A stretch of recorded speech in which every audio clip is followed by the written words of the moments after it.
धर्म अध्यात्म की नगरी प्रयागराज, जिसको हमारे शास्त्रों ने तीर्थराज यानी कि सभी तीर्थों के राजा होने का औहदा दिया है।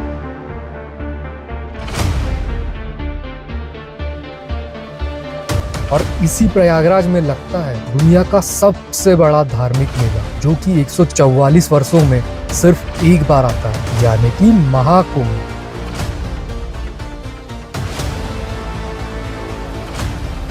तो चलिए मेरे साथ महाकुंभ के सुहाने से सफर पे।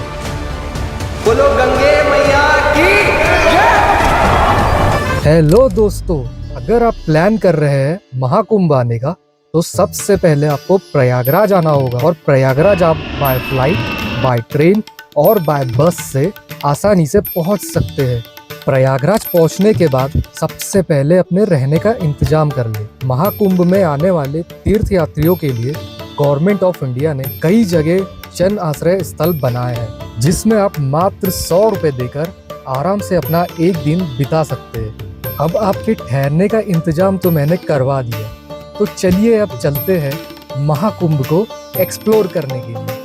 प्रयागराज में आपने जहाँ कहीं भी स्टे लिया हो, वहाँ से हर हाल में सुबह 5 बजे तक स्नान करने के लिए निकल जाना है, क्योंकि जितना जल्दी आप अपना स्नान पूर्ण करेंगे उतना ही ज़्यादा समय मिलेगा आपको प्रयागराज की ये मस्ट विजिटेड प्लेसेस को एक्सप्लोर करने का, जिनके बारे में मैं आपको आगे वीडियो में बताऊंगा। पर फिलहाल के लिए तो हम चलते हैं संगम की ओर हमारा पवित्र स्नान करने के लिए। पवित्र स्नान करने के 2 तरीके हैं। पहला तरीका संगम के बने घाटों पर जाकर स्नान करना, जिसमें आप मात्र 10 से 15 मिनट में स्नान कर आगे की ओर प्रस्थान कर सकते हैं। और दूसरा तरीका बोट करके संगम के बीचों बीच जाकर त्रिवेणी संगम में स्नान करना। तो दोस्तों फिलहाल हम लोग आए हैं अभी किला घाट पे, क्योंकि जो त्रिवेणी संगम है वहां तक जाने के लिए बोट्स जो मिलेगी वो यहीं से मिलेगी। महाकुंभ के समय घाटों के किनारे आपको ऐसी हजारों बोट्स देखने को मिल जाएगी, जिसमें आप शेयरिंग में मात्र 1000 रुपए देकर त्रिवेणी संगम तक पहुंच सकते हैं।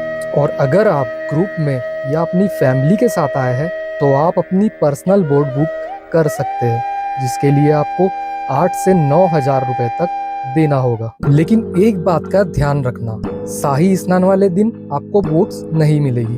तो दोस्तों फिलहाल हम लोग निकल चुके हैं अपनी बोट में बैठ के त्रिवेणी संगम की ओर, और रास्ते में जाते जाते इतने सारे साइबेरियन बर्ड्स का सुंदर नज़ारा।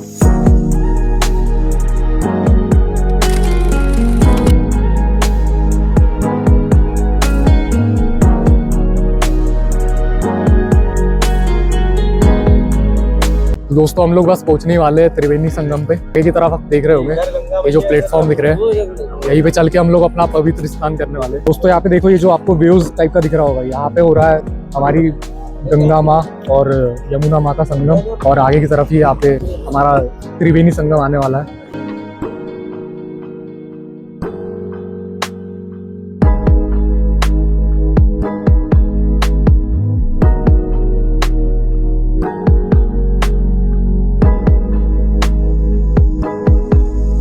दोस्तों फाइनली पहुंच चुके हैं त्रिवेणी संगम पे।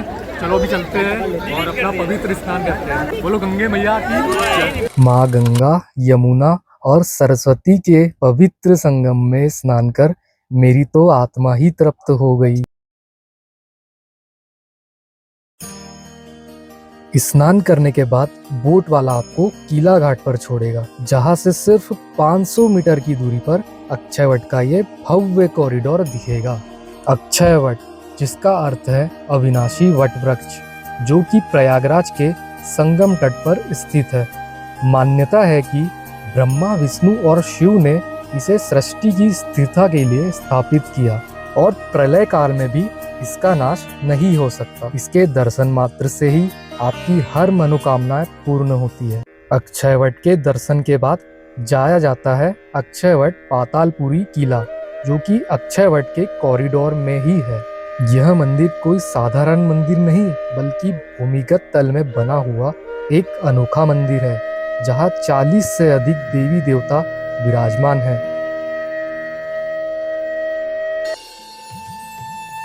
अक्षयवट पातालपुरी के दर्शन कर जैसे ही आप बाहर निकलेंगे, आपको बड़े हनुमान जी मंदिर जाने का मार्ग दिखाई देगा, जहां आपको बड़ी बड़ी कतारों में हनुमान जी के हजारों भक्त खड़े दिखेंगे। तो आप भी चुपचाप उस कतार में जाकर खड़े हो जाइएगा प्रभु के दर्शन करने के लिए। तो दोस्तों अभी मैं आया हूँ बड़े हनुमान जी के मंदिर, और दोस्तों ये जो मंदिर है वो भारत के सबसे प्राचीन और प्रमुख मंदिरों में से एक है। तो आइए अंदर चलते हैं और दर्शन का लाभ उठाते हैं। बड़े हनुमान जी का ये मंदिर भारत के सबसे अनोखे मंदिरों में से एक है। यहाँ भगवान हनुमान जी की 20 फीट लंबी विशाल मूर्ति विराजमान है, जिसमें वो विश्राम मुद्रा में है। मान्यता है कि यहाँ दर्शन करके सभी कष्टों और बाधाओं से मुक्ति मिलती है। लेकिन एक बात का ध्यान रखना, शाही स्नान वाले दिन अक्षयवट और बड़े हनुमान जी का मंदिर बंद रहेगा।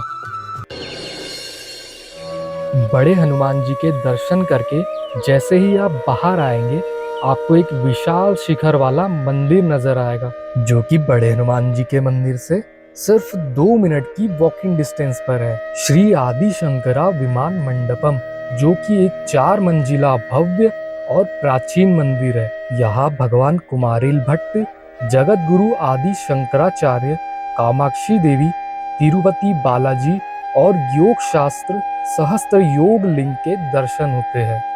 दोस्तों अभी मैं आया हूँ आदि शंकर विमान मंडपम के एकदम टॉप फ्लोर पे, और मैं यहाँ पे क्यों आया हूँ वो अब मैं आपको दिखाता हूँ। दोस्तों यहाँ से महाकुंभ का पूरा मेला दिखता है। मैं मतलब पूरा तो नहीं बोलूँगा, क्योंकि पूरा मेला जो है वो लगभग 40 से 50 किलोमीटर की एरिया में फैला हुआ है, बट फिर भी बहुत हद तक यहाँ से मेला दिखता है। और दोस्तों अगर आप यहाँ पे नाइट में आते हो तो यहाँ से जो नाइट व्यू होगा ना, पूरी लाइटिंग्स ऑन होती है, तो यहाँ का व्यू देखने लायक होता है। तो आप लोग अगर नाइट में यहाँ पे विजिट कर सकते हो तो एक बार जरूर विजिट करना। श्री आदि शंकर विमान मंडपम से निकलते ही लगभग 10 मिनट की वॉकिंग डिस्टेंस पे आपको कई सारे पीपा पुल दिखाई देंगे, जो कि आपको सीधा ले जाएंगे अखाड़ों की ओर, जो कि साधु संतों और ऋषि मुनियों का विश्राम स्थान माना जाता है। फिलहाल अभी हम लोग चल रहे हैं पीपा पुल पे, और अभी हम लोग जा रहे हैं साधु संतों के विश्राम स्थान पे, और देखेंगे वहाँ के कैसा उनका कल्चर रहता है, वो कैसे रहते हैं, और आपको भी मैं दिखाऊंगा। Let's go.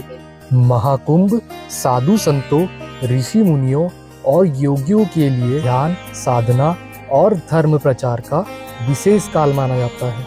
दोस्तों महाकुंभ की इस महायात्रा करने के बाद आपको भूख तो लगेगी ही, तो आइए अब मैं आपको लेकर चलता हूँ महाकुंभ की फ्री अन्न सेवा में, जो कि रिलायंस फाउंडेशन के डायरेक्टर श्री अनंत अंबानी द्वारा दी जा रही है, जिसमें रोजाना करोड़ों तीर्थयात्री स्वादिष्ट भोजन का सौभाग्य प्राप्त कर रहे हैं। दोस्तों अगर आप महाकुंभ आने का प्लान कर रहे हैं तो एक बहुत ही जरूरी चीज़ है जो कि आपको जानना चाहिए, यहाँ पे आपको पैदल बहुत चलना पड़ेगा। तो इसलिए आप जब भी यहाँ पे आए तो घर से ही अपना मन बना के आए यहाँ पे पैदल चलने के लिए। दोस्तों आप महाकुंभ आए और आपने यहाँ का लेजर शो नहीं देखा तो फिर आपने क्या ही देखा। लेजर शो देखने के लिए आपको गंगा किनारे स्थित काली घाट पर आना होगा। शो की टाइमिंग्स कुछ इस प्रकार है। इस लेजर शो में आपको प्रयागराज के बारे में और त्रिवेणी संगम के बारे में विस्तार से बताया जाएगा। तो अगर आप महाकुंभ आ रहे हैं तो अपनी यात्रा में इस जगह को जरूर शामिल कीजिएगा। तो दोस्तों इसी के साथ हमारी महाकुंभ की यात्रा पूर्ण होती है। महाकुंभ की यात्रा में मुझे हमारी भारतीय संस्कृति को और भी अच्छे से समझने का सौभाग्य प्राप्त हुआ। तो जाते जाते बस एक ही बात बोलूँगा कि महाकुंभ की यात्रा पर अगर आप आए तो अपना ध्यान रखिएगा और इस वीडियो को लाइक और शेयर करना ना भूलें।